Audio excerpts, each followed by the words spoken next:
Lo recuerdo como si fuera ayer, el año 1893. Estoy aquí, frente a las majestuosas cataratas del Niágara, cautivado por su indescriptible belleza. Entonces me asombró el poder y la fuerza que nos ha otorgado la madre naturaleza. Contemplando los remolinos de agua, podía ver el futuro, un mundo en el que miles de millones de personas viven en hogares luminosos y cálidos, y las fábricas funcionan con energía limpia y sostenible. Solo un año después, en este mismo lugar, se instalaron 10 generadores de corriente alterna diseñados por mí.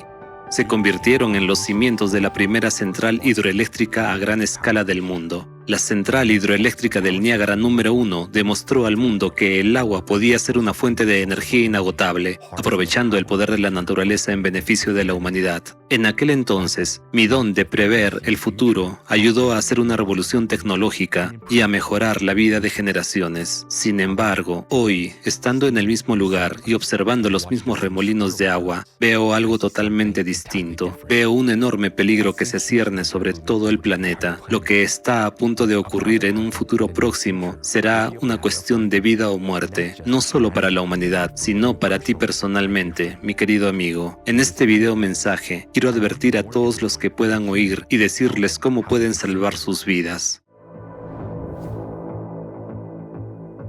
El río Colorado abastece de agua a 7 estados de Estados Unidos. En la cuenca del Colorado se está produciendo una megasequía desde hace más de 20 años, la peor en 1200 años. Este problema ha afectado ya a un mínimo de 40 millones de personas. El suministro total de agua está disminuyendo muy rápidamente. Los expertos advierten que esto podría conducir a la formación de una cuenca muerta. No hay tormentas importantes en el horizonte, por lo que se puede afirmar con seguridad que acabaremos el año secos y continuaremos con esta sequía en curso. Pero ya en enero de 2024 se declaró el estado de emergencia en San Diego y Ventura debido a la inundación. La gente huyó en busca de seguridad, los coches fueron arrastrados por las corrientes de agua. El 5 de febrero cayó una cantidad récord de precipitaciones. 38 millones de personas en California y la vecina Arizona se vieron amenazadas por las inundaciones. Se produjeron deslizamientos de tierra destructivos. Los vientos huracanados alcanzaron velocidades de 128 km por hora. En 2 días cayó el 49% de la precipitación media anual. Los embalses se desbordaron. Tras la inundación, los residentes, atónitos entre lágrimas, sacaron de sus casas muebles empapados y llenos de barro. Ese día se convirtió en el cuarto más lluvioso de la ciudad en 175 años. En general, el número de anomalías climáticas en Estados Unidos durante la última década está creciendo exponencialmente. Me ha llegado la información de que, como consecuencia de las inundaciones de febrero de 2024, las carreteras de Los Ángeles se convirtieron en ríos. Las vidas de 38 millones de personas en California y la vecina Arizona estuvieron en peligro. ¿Se imaginan esto, queridos descendientes? California, el estado más seco, de repente enfrentándose a inundaciones. Indagué más a fondo. Resulta que no se trata de un incidente aislado. Las anomalías climáticas en Estados Unidos en los últimos años son demasiadas para enumerarlas. La situación se está agravando ante sus ojos, pero parece que no quieren verlo. Algunos se preguntarán, ¿cómo están las cosas en el resto del mundo? Por ejemplo, en Europa, ¿acaso este caos climático solo está ocurriendo aquí?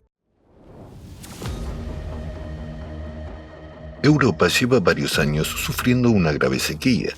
La situación alcanzó un punto crítico en el verano de 2022, cuando la sequía más potente de los últimos 500 años azotó Europa. El calor anormal en los países de la Unión Europea se comparó con el inicio de un apocalipsis.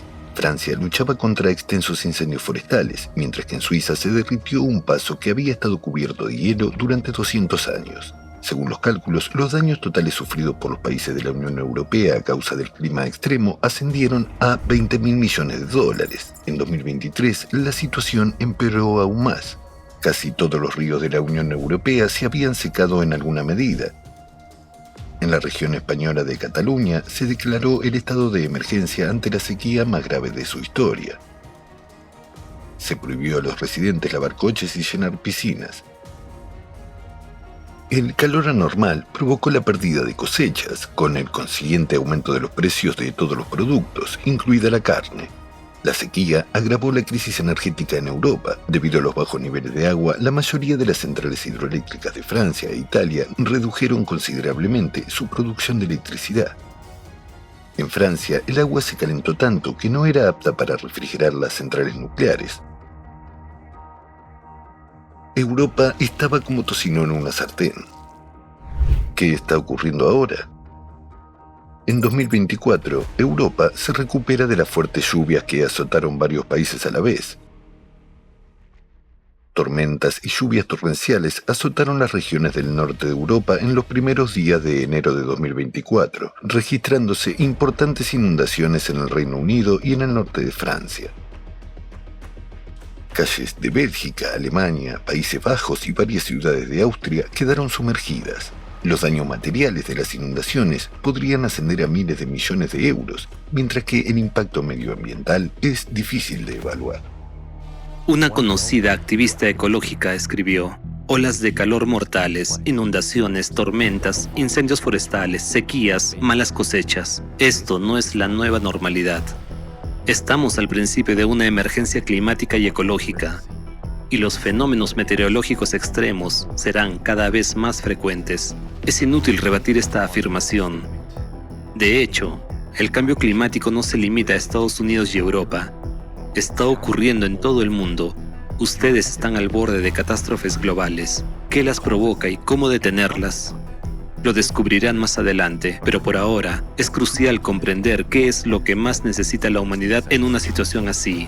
Es bien sabido que una persona puede sobrevivir sin comida unos 30 días, a veces incluso más, pero sin agua solo entre 3 y 5 días, en casos raros hasta 8 días. Los investigadores han descubierto que más de la mitad de los mayores lagos y embalses del mundo contienen ahora menos agua que hace 3 décadas. Menos agua en lagos y ríos significa menos agua para consumo humano, así como para riego y uso industrial. Los bajos niveles de agua complican la generación de electricidad. Las inundaciones que siguen a las sequías prolongadas no alivian la situación. El agua no puede ser absorbida por el suelo seco, fluye como si se deslizara sobre el hielo, arrasando todo lo que encuentra a su paso, provocando inundaciones, flujos de lodo y deslizamientos de tierra. Según las estimaciones más conservadoras, más del 40% de la población mundial vivirá en regiones con escasez de agua en 2030. En las grandes ciudades el agua se racionará y su calidad no dejará de deteriorarse. Resurgirán las epidemias, resucitando enfermedades medievales. La crisis del agua provocará escasez de alimentos, lo que desencadenará migraciones de población a gran escala.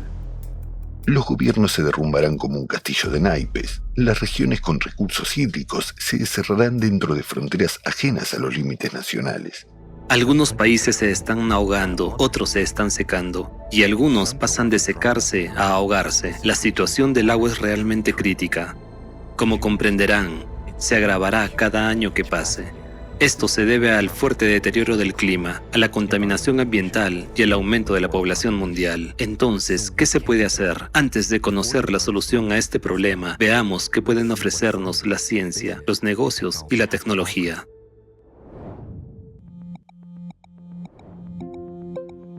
Los grandes lagos de América contienen alrededor del 18% del suministro mundial de agua dulce. Algunos expertos y funcionarios han planteado la idea de trasladar el agua de los grandes lagos al río Colorado, es decir, secar los grandes lagos. Sin embargo, este plan se enfrenta a 3 problemas principales. En primer lugar, su implantación requeriría una tubería cuesta arriba de aproximadamente 1.600 kilómetros de longitud, más larga que cualquier otra tubería de agua jamás construida. ¿Cuánto costaría? En segundo lugar, las tuberías que transportan agua potable necesitan un mantenimiento regular. Sin él, las bacterias y virus nocivos proliferan en las tuberías. El 80% de todas las enfermedades del mundo están relacionadas con la calidad insatisfactoria del agua potable y el incumplimiento de las normas de saneamiento e higiene del suministro de agua. En tercer lugar, es necesario detectar y reparar continuamente las fugas. En Norteamérica, debido a las fugas en el sistema de abastecimiento de agua, se pierde entre el 20 y el 50% de toda el agua dulce. En Jackson, la capital de Mississippi, con una población de 170.000 habitantes, la reparación del sistema de abastecimiento de agua podría costar entre $1.000 y $2.000 millones. mientras que en todo el país los gastos para reparar el sistema de abastecimiento de agua superarán el $1 billón. Alrededor del 70% del agua dulce de la Tierra está contenida en los glaciares y casi toda se encuentra en la Antártida. Desde finales del siglo XIX se intentó remolcar pequeños icebergs desde las costas meridionales de Chile hacia el norte. En el siglo XX, esta idea fue desarrollada activamente por el oceanógrafo John Isaacs.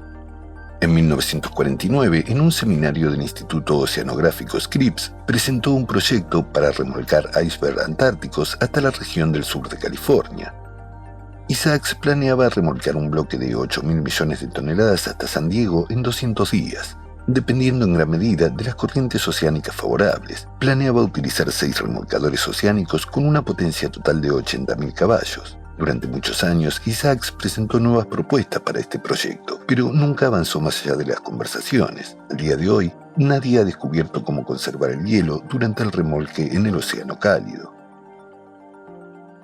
Algunos expertos han calculado que un árbol sano necesita casi 42.000 litros de agua al año.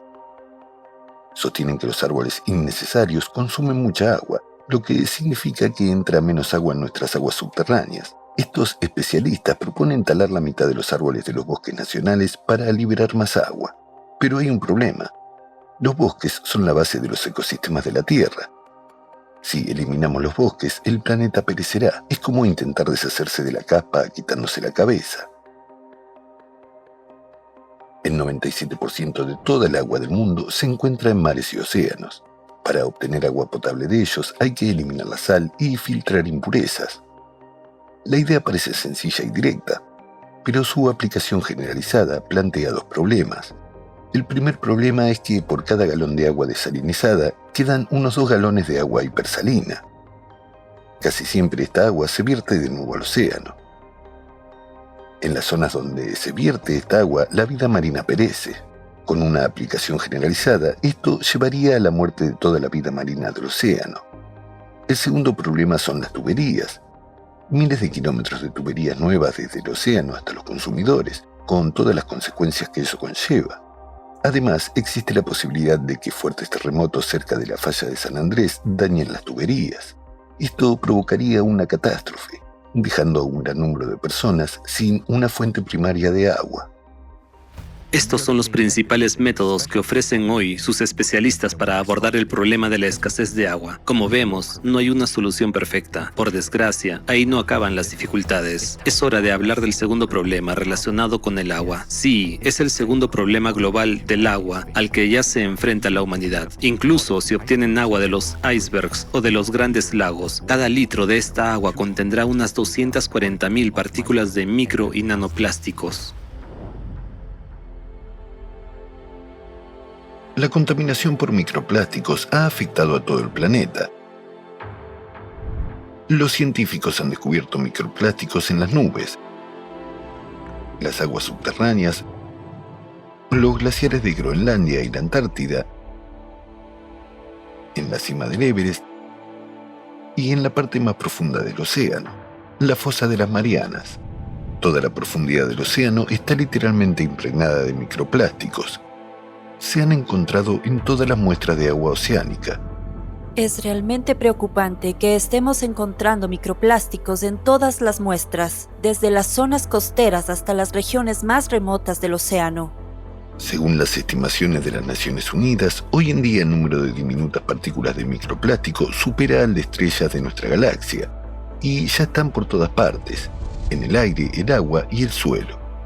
En la actualidad, hasta 25 millones de toneladas de micro y nanoplásticos al año son transportados durante miles de kilómetros por el aire oceánico, la nieve, el rocío marino y la niebla, mientras atraviesan países, continentes y océanos. La presencia de microplásticos en el medio ambiente va en aumento, pero aún no se han tomado medidas eficaces para eliminarlos. Mientras tanto, ya se han encontrado microplásticos en el cuerpo humano, en la sangre, el corazón, los pulmones, el cerebro, la placenta e incluso en la leche materna. Según tengo entendido, ahora mismo tienen plástico, microplástico y nanoplástico por todas partes, en todo el planeta. Por desgracia, la ciencia de su tiempo no ha encontrado formas eficaces de limpiar la biosfera de esta plaga. Mientras tanto, la cantidad de plástico en el océano aumenta entre 8 y 10 millones de toneladas cada año. Su volumen aumenta con el crecimiento de la población. ¿Qué implicaciones tiene esto para ustedes en medio de las catástrofes que han comenzado a producirse en todo el mundo y cómo debe abordarse? Ante todo, es importante entender qué está pasando realmente con el clima y por qué.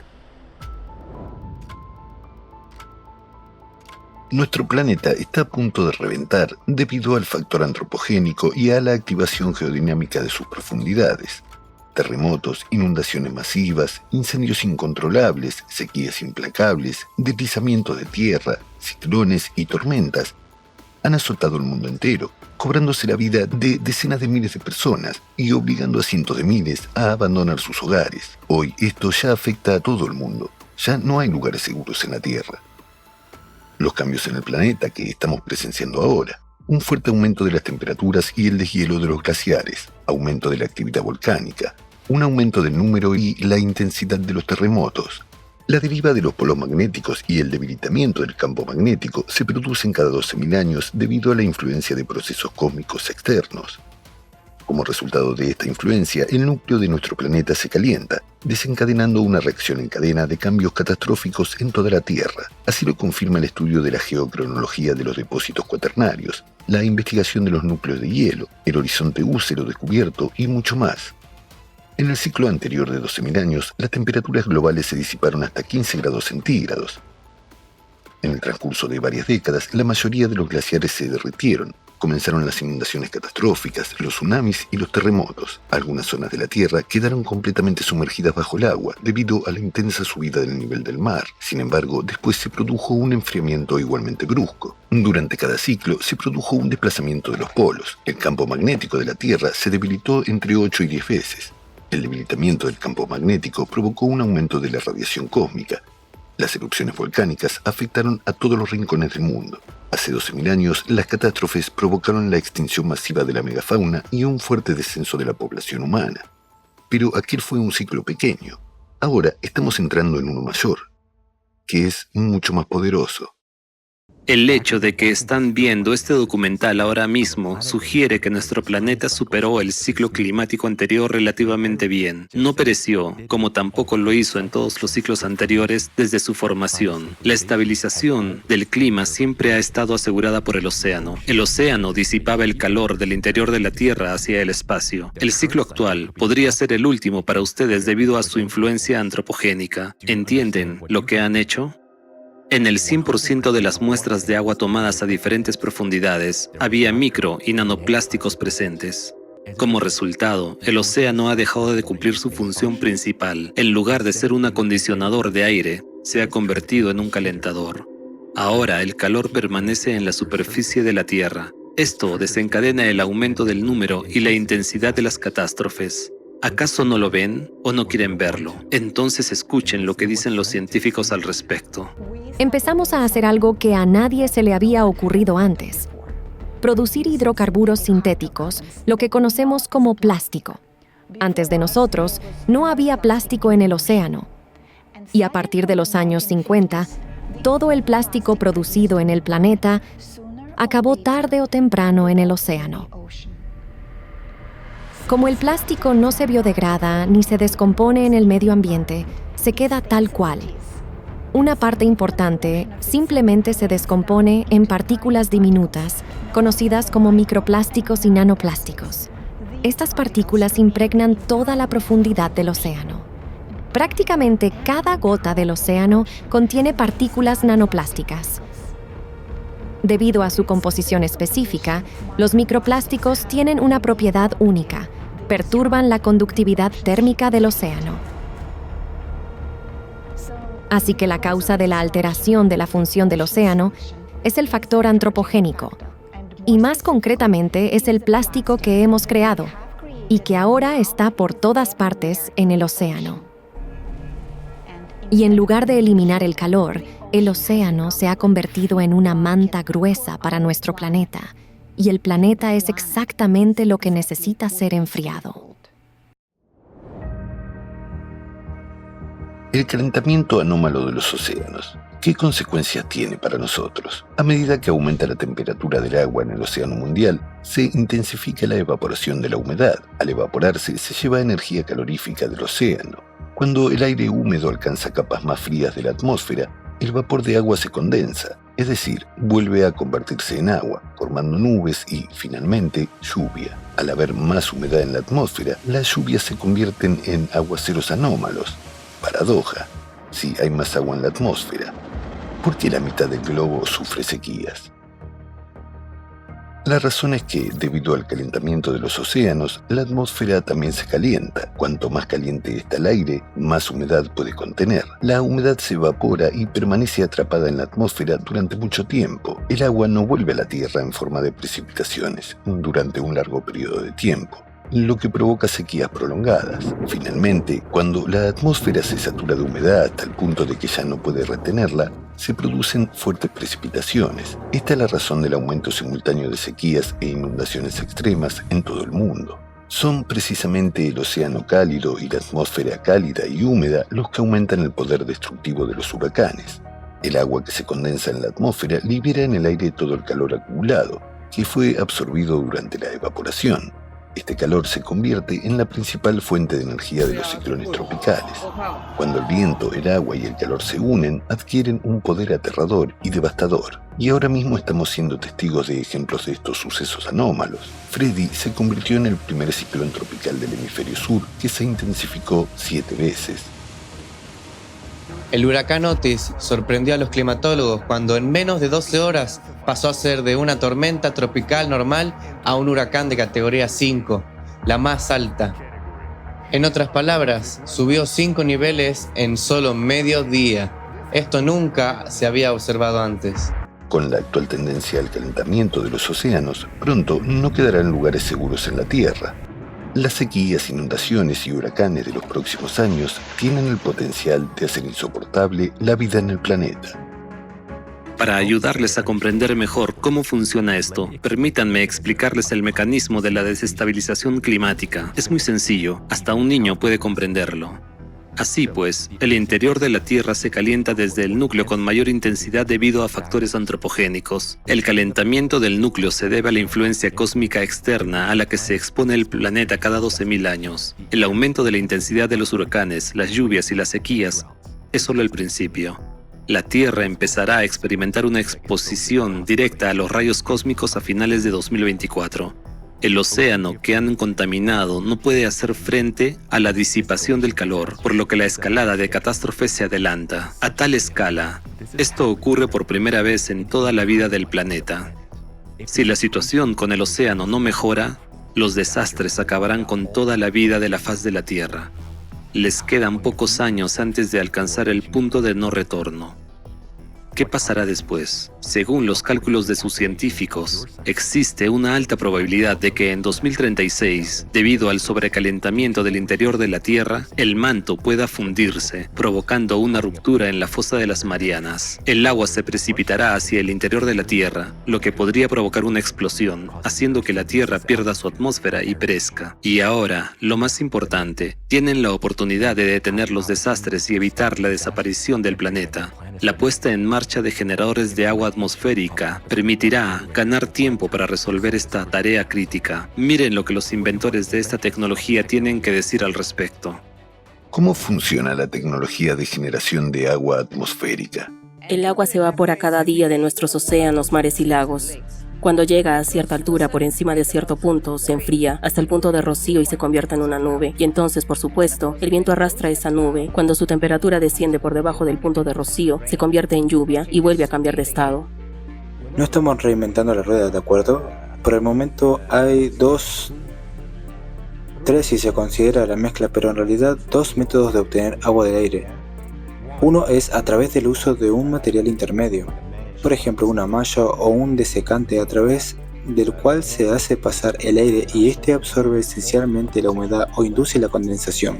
Y el otro método es bajar la temperatura del aire al punto de rocío para que el agua se condense naturalmente. Se trata de una tecnología que permite crear agua en cualquier lugar, porque el principio mismo de esta tecnología es que la calefacción y refrigeración crean condensación. Así que, ya sea en el Valle de la Muerte, en Nevada, o en el desierto del Sahara, podemos generar agua allí. Es decir, podemos generar agua en cualquier parte del planeta. El principio de funcionamiento del dispositivo es el siguiente. Primero se filtra el aire que entra en ella. El agua se condensa a partir de la humedad que hay en el aire. Así, lo único que extrae el dispositivo es una molécula de H2O, que es más pequeña que una partícula de microplástico. La filtración lo elimina todo. Y luego, cuando entra en el dispositivo, antes de que llegue al consumidor o a las personas que utilizan el agua, pasa por otra gran sección de filtración de carbono con plata añadida, por lo que el proceso no solo impide el crecimiento de bacterias, sino que elimina cualquier otra cosa que haya en el agua. Es un proceso increíble. ¿Puede la tecnología de generación de agua atmosférica causar daños al medio ambiente o alterar el equilibrio atmosférico? Tendrá un cierto impacto medioambiental, un impacto positivo, porque cuando procesamos el aire atmosférico, también lo filtramos de los contaminantes, como el humo, los gases de escape, la arena y todo lo que vuela por el aire. Y eso es solo un ejemplo del impacto. Cuando se trata del contenido de agua en el aire ambiental o en la atmósfera, como he mencionado anteriormente, es absolutamente imposible alterar el equilibrio natural de la atmósfera, porque es demasiado grande y demasiado poderosa. E incluso si creáramos una máquina enorme y asombrosa que succionara constantemente agua de la atmósfera, inmediatamente con la otra mano recogería agua del Pacífico o de la masa de agua más cercana. Deben de estar de acuerdo. Es una gran ventaja que utilizando un generador de agua atmosférica en cada hogar, nunca más necesitarán botellas de plástico. Por lo tanto, al utilizar el generador de agua atmosférica, resolveremos el problema del agua. Reduciremos la huella que deja la producción de plástico. Disminuiremos la huella de carbono en el transporte y ayudaremos al medio ambiente a volver a su ciclo natural. Algunos científicos han calculado que por cada grado de aumento de la temperatura, el contenido de agua de la atmósfera se incrementa en un 7% aproximadamente. Así que no hay absolutamente ninguna preocupación de que nos quedemos sin agua en la atmósfera. Es decir, es un sistema absolutamente súper sostenible y funciona mucho más rápido que, por ejemplo, la extracción de aguas subterráneas, ya que se tarda años en reabastecerse porque el agua tiene que filtrarse. Pero la situación es diferente con la atmósfera. La propia atmósfera está en contacto directo con la superficie de la Tierra, por lo tanto podemos extraer tanta agua como queramos. Los generadores de agua atmosférica extraen el exceso de humedad de la atmósfera que se acumula debido al aumento de las temperaturas en el planeta. Durante el proceso de aspiración se filtran los contaminantes, lo que da como resultado un aire más limpio. La tecnología de generadores de agua atmosférica es respetuosa con el medio ambiente y beneficiosa para el planeta. ¿Puede la tecnología de generadores de agua atmosférica producir agua en la cantidad necesaria? Incluso si cada uno de los 8.000 millones de habitantes extrae 100 litros de agua de la atmósfera, esa cantidad se repondría totalmente por evaporación. Esto es algo por lo que deberíamos esforzarnos. Al fin y al cabo, esta agua es limpia y está disponible en todas partes y para todo el mundo. Y creo que nuestro mundo ha despertado por fin a esa fuente alternativa. He diseñado y desarrollado la tecnología para colocar en cualquier lugar un generador de agua atmosférico que pueda producir más de 100.000 litros al día, 200.000 litros al día. Ya no es difícil, solo hay que pensarlo bien. Mi objetivo con esta tecnología es que la gente pueda vivir donde quiera y que nunca tengan que preocuparse por la escasez de agua. Porque mientras podamos respirar aire, hay humedad en el aire que respiramos. Creamos sistemas más grandes en los que, si se requiere, se pueden producir miles de galones al día, pero el consumo de energía sube proporcionalmente, así que todo se reduce a la pregunta, entonces, ¿qué nos conviene más? mayores gastos de capital para comprar más dispositivos o mayores gastos operativos para mantenerlas en funcionamiento. Los generadores de agua atmosférica pueden producir cualquier cantidad de agua necesaria, incluso para las necesidades industriales. Hoy en día parece que todos los países están explotando al máximo sus fuentes naturales de agua, y todos tienen sus industrias y economías adaptadas al nivel de agua que tenían hace 20, 30 años, y ahora casi todas han sufrido un cambio brusco. Pero en realidad el mayor problema con el agua es la falta de agua para el riego. Alrededor del 70% del agua se utiliza para los cultivos, para la producción de alimentos, ¿verdad? Y tiene un impacto masivo. Si no puedes proporcionar agua a estas industrias, olvídate de poder ducharte, no podrás comer, no podrás producir alimento suficiente para tus necesidades a escala industrial. Y creo que eso va a tener un impacto muy severo en la vida de muchas personas en los países desarrollados. Estoy segura de que ahora mismo hay muchos agricultores en California pensando en el suicidio porque no tienen un medio de vida debido a la falta de agua. Así que condiciones extremas como esas motivarán a la gente a hacer un cambio. Porque si yo fuera a ver a un agricultor de California, por ejemplo, que ha perdido su medio de vida y le dijera, mira, ¿por qué no te ayudo a construir un invernadero, a hacer hidroponía? Te suministraré agua del aire y podrás reconstruir tu negocio. La tecnología de generación de agua atmosférica puede revolucionar los principios actuales de la agricultura y convertirse en un elemento necesario en casi todos los ciclos de producción. ¿Cómo ayudará la tecnología de generadores de agua atmosférica a las personas en el periodo del cambio climático global? Si hablamos de la escasez de agua o, por ejemplo, del problema acuciante del cambio climático, o de cómo atender mejor a las personas en caso de catástrofe natural, imaginen un huracán que llega de repente y causa problemas inesperados en una zona. Normalmente los huracanes se producen en entornos muy cálidos y húmedos.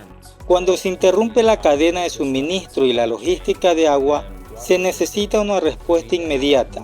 Y eso es lo que algunas de nuestras opciones son capaces de proporcionar. Puedes utilizar tu propia fuente de alimentación o puedes utilizar una opción de suministro incorporada que también hemos desarrollado. Poner en marcha la máquina, empezar a producir agua y abastecerte del elemento más importante del soporte vital a demanda. Y esto es algo que nos hemos tomado muy en serio y hemos desarrollado bastantes opciones. La tecnología de generación de agua atmosférica es muy importante en las respuestas a catástrofes y a la ayuda de emergencia. Los generadores de agua atmosférica no solo pueden satisfacer las necesidades de agua dulce de la población, sino también garantizar la seguridad hídrica en periodos de cambio climático global. ¿Cuáles son las perspectivas de desarrollo de las unidades de generadores de agua atmosférica? Como he dicho, es una tecnología emergente. Aún no ha alcanzado su apogeo. La industria, dependiendo de los cambios políticos, de las barreras políticas, esta industria crecerá y se desarrollará en los próximos 15 años y se convertirá en una parte importante de nuestra sociedad. Sin duda ocurrirá y no hay nada que lo detenga. Y en lugar de trabajar por separado e intentar socavarnos unos a otros, tenemos que trabajar juntos, porque es un problema global. Uno de nuestros principales problemas hoy en día es que tendemos a actuar más por el beneficio que por el bien de la humanidad. Y eso es algo en lo que me concentro en el beneficio humano. Y sean cuales sean los años que me queden de vida, lo haré. Los GAA son generadores de agua atmosférica y tienen razón. Incluso el año pasado aún no se hablaba de ellos. La gente todavía decía, oye, ¿qué significa eso? ¿En serio? ¿Estás diciendo que se puede obtener agua del aire? Y de repente, el mundo entero se ha despertado a esto y dice, vaya, esta es una fuente inagotable. Así pues, queridos descendientes, se les ha presentado la tecnología que les permitirá lanzar un aire acondicionado planetario. A primera vista, la idea puede parecer bastante inesperada. Vamos a averiguar qué condiciones son necesarias para activarlo a plena potencia.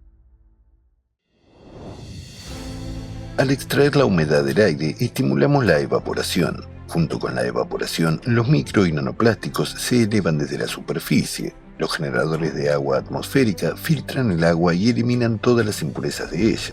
Con el uso masivo, los generadores de agua atmosférica se convierten en un filtro artificial integrado en el ciclo del agua del planeta. Tras unos años de uso activo de los generadores de agua atmosférica, el océano y la atmósfera estarán significativamente más limpios. El océano comenzará de nuevo a liberar calor a la atmósfera y desde allí se disipará en el espacio. Esto mitigará los efectos destructivos de las catástrofes. Además, con la evaporación intensa, el océano se enfría. Funciona igual que un frigorífico doméstico. El uso masivo de los generadores de agua atmosférica enfriará la atmósfera y la hará menos húmeda. Como resultado, disminuirá la fuerza de los huracanes y las tormentas, y se reducirá la cantidad de precipitaciones extremas. Esto salvará millones de vidas y evitará pérdidas multimillonarias. La tecnología de los generadores de agua atmosférica es vital para la supervivencia de todos, pero tiene un punto débil: el consumo de energía. Los fabricantes se rascan la cabeza sobre cómo hacer que sus sistemas sean más rentables y económicamente racionales. Les instalan paneles solares. Esto funciona para los pequeños generadores de agua atmosférica, pero a escala industrial, durante los periodos de cambio climático global, esta solución no es suficientemente eficaz y a veces es demasiado vulnerable. Necesitamos una fuente de energía alternativa, potente, respetuosa con el medio ambiente y, sobre todo, barata. ¿Y qué hacemos nosotros? En realidad no hacemos nada más, si lo piensas. Convertimos la energía cinética en energía eléctrica. ¿Y cómo lo hacemos?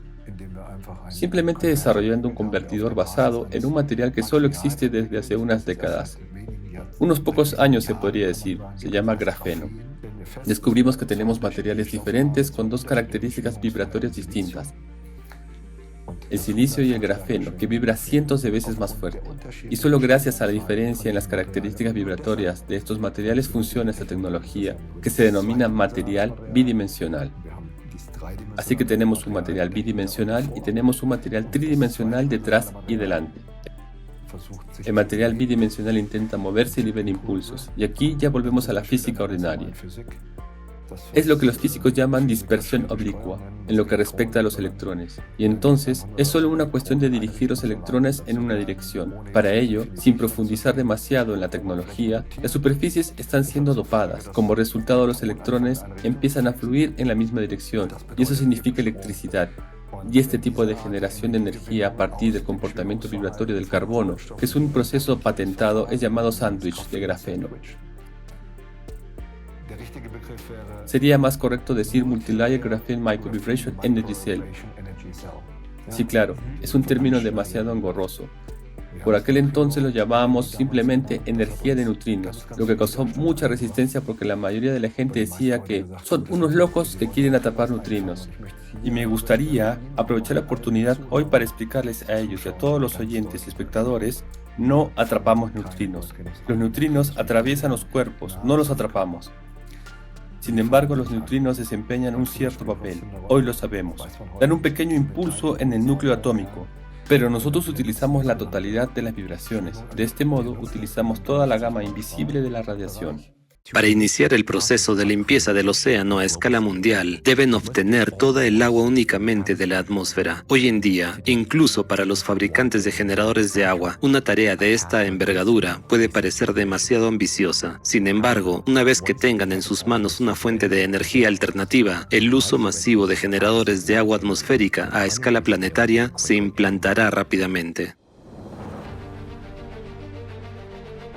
El primer paso que hay que dar es pasar completamente a los generadores de agua atmosférica y dejar de extraer agua de las fuentes superficiales y subterráneas. Los generadores de agua atmosférica pueden producir cantidades suficientes de agua necesaria tanto para fines potables como industriales. Serán de vital importancia en condiciones de crisis hídrica y garantizarán la sostenibilidad del suministro de agua. El segundo paso es reconstruir los sistemas de alcantarillado. El agua no debe verterse en masas de aguas abiertas. Debe dirigirse al suelo purificada y solo después de someterse a una depuración final, natural, a través de la capa del suelo, debe llegar a las masas de agua. Extraer agua de la atmósfera en un 70% resuelve el problema de la exacerbación de los fenómenos climáticos, mientras que el tratamiento de las aguas residuales lo resuelve en otro 30%. De este modo, varios de los objetivos de desarrollo sostenible de las Naciones Unidas podrán alcanzarse plenamente de una sola vez. El tercer paso importante es la introducción de generadores sin combustible, GSC, que debido a su intensidad energética son necesarios para proporcionar a los generadores de agua atmosférica la energía necesaria y asequible. La humedad para los sistemas de generación de agua debe reponerse a partir de fuentes naturales, y esto requiere la eliminación de los embalses abiertos. La introducción de los GSC reducirá la dependencia de la energía hidroeléctrica y permitirá abrir las presas. La restauración de los ríos a sus cauces originales y la reactivación de sus caudales naturales eliminarán el agua estancada y revitalizarán los ecosistemas. Estas medidas también permitirán alcanzar varios de los objetivos de desarrollo sostenible aprobados por la Asamblea General de la ONU. Estos son los pasos prioritarios para salvar el planeta. Si se ponen en práctica, veremos resultados tangibles en un plazo de 2 a 3 años. Sin embargo, es importante entender que el proceso de cambio climático se está acelerando y no podremos detenerlo al instante. Por lo tanto, durante el primer año, la situación puede agravarse ligeramente, pero aproximadamente 8 o 14 meses después, todo empezará a mejorar. Dentro de 5 o 8 años, veremos hasta qué punto se limpiarán las aguas. Esto restaurará la función del océano de enfriar el planeta, desaparecerán las inundaciones, las sequías, los vientos anormales y las fluctuaciones de temperatura. El clima será mucho más suave y previsible. Así, gracias a la implantación de generadores de agua atmosférica, ganaremos tiempo adicional para desarrollar un escudo que proteja nuestro planeta de la influencia cósmica externa. Queridos descendientes, ahora están al borde de un precipicio, viendo cómo se acerca la catástrofe. Sin embargo, no hacen nada. Y esto en un momento en que ya disponen de las tecnologías necesarias. Gracias a los generadores de agua atmosférica, realmente pueden ganar el tiempo que los científicos necesitan para detener los desastres climáticos y salvar la Tierra para las generaciones futuras. Es un proyecto mundial, una de las piezas clave del rompecabezas para salvar el mundo.